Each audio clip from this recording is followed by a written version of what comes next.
حضرت صلی اللہ علیہ وآلہ وسلم پر وحی کا ابتدائی دور اچھے سچے پاکیزہ خوابوں سے شروع ہوا۔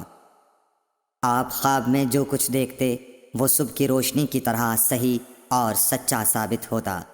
پھر من جانب قدرت آپ تنہائی پسند ہو گئے اور آپ نے غار حرا میں خلوت نشینی اختیار فرمائی اور کئی دن اور رات وہاں مسلسل عبادت اور یاد الہی و ذکر میں مشغول رہنے لگے۔ جب تک گھر آنے کو دل نہ چاہتا توشہ ہمراہ لیے ہوئے وہاں رہتے۔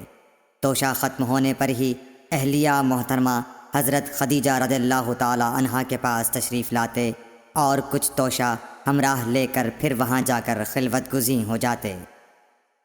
یہی طریقہ جاری رہا یہاں تک کہ آپ پر حق منکشف ہو گیا اور آپ غار حرا ہی میں قیام پذیر تھے کہ اچانک حضرت جبرائیل علیہ السلام آپ کے پاس حاضر ہوئے اور کہنے لگے کہ اے محمد پڑھو۔ آپ فرماتے ہیں کہ میں نے کہا کہ میں پڑھنا نہیں جانتا۔ آپ صلی اللہ علیہ وسلم فرماتے ہیں کہ فرشتے نے مجھے پکڑ کر اتنے زور سے بھینچا کہ میری طاقت جواب دے گئی۔ پھر مجھے چھوڑ کر کہا پڑھو۔ میں نے پھر وہی جواب دیا کہ میں پڑھا ہوا نہیں ہوں۔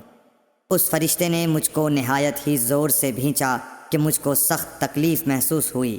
پھر اس نے کہا کہ پڑھ۔ میں نے کہا میں پڑھا ہوا نہیں ہوں۔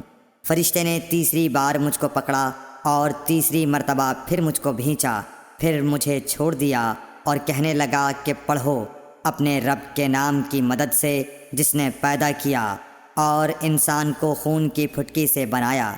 پڑھو اور آپ کا رب بہت ہی مہربانیاں کرنے والا ہے۔ بس یہی آیتیں آپ حضرت جبرائیل علیہ السلام سے سن کر اس حال میں غار حرا سے واپس ہوئے کہ آپ کا دل اس انوکھے واقعے سے کانپ رہا تھا۔ آپ حضرت خدیجہ کے ہاں تشریف لائے اور فرمایا کہ مجھے کمبل اوڑھا دو، مجھے کمبل اوڑھا دو۔ لوگوں نے آپ کو کمبل اوڑھا دیا۔ جب آپ کا ڈر جاتا رہا تو آپ نے اپنی زوجہ محترمہ حضرت خدیجہ رضی اللہ تعالی عنہا کو تفصیل کے ساتھ یہ واقعہ سنایا اور فرمانے لگے کہ مجھ کو اب اپنی جان کا خوف ہو گیا ہے۔ آپ کی اہلیہ محترمہ حضرت خدیجہ رضی اللہ تعالی عنہا نے آپ کی ڈھارس بندھائی اور کہا کہ آپ کا خیال صحیح نہیں ہے۔ اللہ کی قسم آپ کو اللہ کبھی رسوا نہیں کرے گا۔ آپ تو اخلاق فاضلہ کے مالک ہیں۔ آپ تو کنبہ پرور ہیں، بے کسوں کا بوجھ اپنے سر پر رکھتے ہیں، مفلسوں کے لیے آپ کماتے ہیں، مہمان نوازی میں آپ بے مثال ہیں اور مشکل وقت میں آپ امر حق کا ساتھ دیتے ہیں۔ ایسے اوصاف حسنہ والا انسان یوں بے وقت ذلت و خواری کی موت نہیں پا سکتا۔ پھر مزید تسلی کے لیے حضرت خدیجہ رضی اللہ تعالی عنہا آپ کو ورقہ بن نوفل کے پاس لے گئیں جو ان کے چچا زاد بھائی تھے اور زمانہ جاہلیت میں نصرانی مذہب اختیار کر چکے تھے اور عبرانی زبان کے کاتب تھے۔ چنانچہ انجیل کو بھی حسب منشائے خداوندی عبرانی زبان میں لکھا کرتے تھے۔ انجیل سریانی زبان میں نازل ہوئی تھی، پھر اس کا ترجمہ عبرانی زبان میں ہوا۔ ورقہ اسی کو لکھتے تھے۔ وہ بہت بوڑھے ہو گئے تھے، یہاں تک کہ ان کی بینائی بھی رخصت ہو چکی تھی۔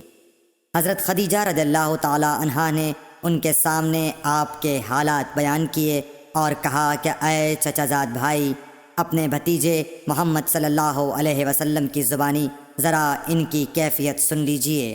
وہ بولے کہ بھتیجے آپ نے جو کچھ دیکھا ہے اس کی تفصیل سناؤ۔ چنانچہ آپ صلی اللہ علیہ وآلہ وسلم نے از اول تا آخر پورا واقعہ سنایا، جسے سن کر ورقہ بے اختیار ہو کر بول اٹھے کہ یہ تو وہی ناموس معزز رازدان فرشتہ ہے جسے اللہ نے حضرت موسیٰ علیہ السلام پر وحی دے کر بھیجا تھا۔ کاش میں آپ کے اس عہد نبوت کے شروع ہونے پر جواں عمر ہوتا، کاش میں اس وقت تک زندہ رہتا جب کہ آپ کی قوم آپ کو اس شہر سے نکال دے گی۔ رسول کریم صلی اللہ علیہ وآلہ وسلم نے یہ سن کر تعجب سے پوچھا کہ کیا وہ لوگ مجھ کو نکال دیں گے، حالانکہ میں تو ان میں صادق و امین و مقبول ہوں۔